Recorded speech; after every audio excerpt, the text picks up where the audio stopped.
నమస్తే, welcome to 6 TV. నా పేరు శాలిని. బీజేపీ ఆఫీస్లో కేంద్ర మంత్రి కిషన్ రెడ్డి మాట్లాడుతున్నారు.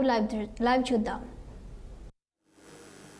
ఈ యొక్క భారత రాజ్యాంగాన్ని ఏ రకంగా దుర్వినియోగం చేసింది, ఏ రకంగా పత్రికా స్వేచ్ఛను అరించివేసింది, ఏ రకంగా ప్రభుత్వాలను కూల్చివేసింది, ఏ రకంగా లక్షలాది మందిని జైల్లో పెట్టింది.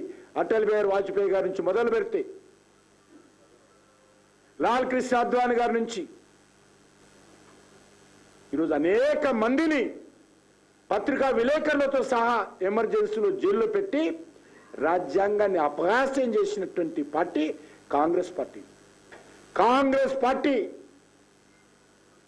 చరిత్ర, డాక్టర్ బాబాసాహెబ్ అవమానం చేసినటువంటి చరిత్ర ఖచ్చితంగా ఈ సంవత్సరం పాటు కూడా మేము ఇంటింటికి వెళ్తామని సందర్భంగా మనం చేస్తా ఉన్నాను.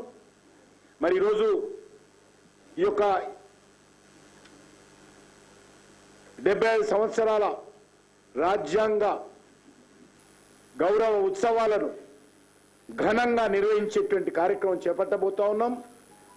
తెలంగాణ ప్రజలు కూడా ముందుకు రావాలి, ముఖ్యంగా యువత ముందుకు రావాలి. ఇప్పటికే తెలంగాణలో అన్ని రకాలుగా మనం నష్టపోతా ఉన్నాము. తెలంగాణలో మనకు తెలియకుండానే ఈరోజు ప్రతి ఒక్క వ్యక్తి పైన లక్షల రూపాయలు అప్పు చేసింది. ఈరోజు పుట్టినటువంటి బిడ్డ మీద కూడా ఈ కేసీఆర్ రేవంత్ రెడ్డి కలిసి అప్పులు చేస్తూ ఉన్నారు, దోపిడీ చేస్తూ ఉన్నారు. తెలంగాణ అభివృద్ధి కుంటుపడతా ఉంది. కాబట్టి ఖచ్చితంగా తెలంగాణను రక్షించుకోవాలా.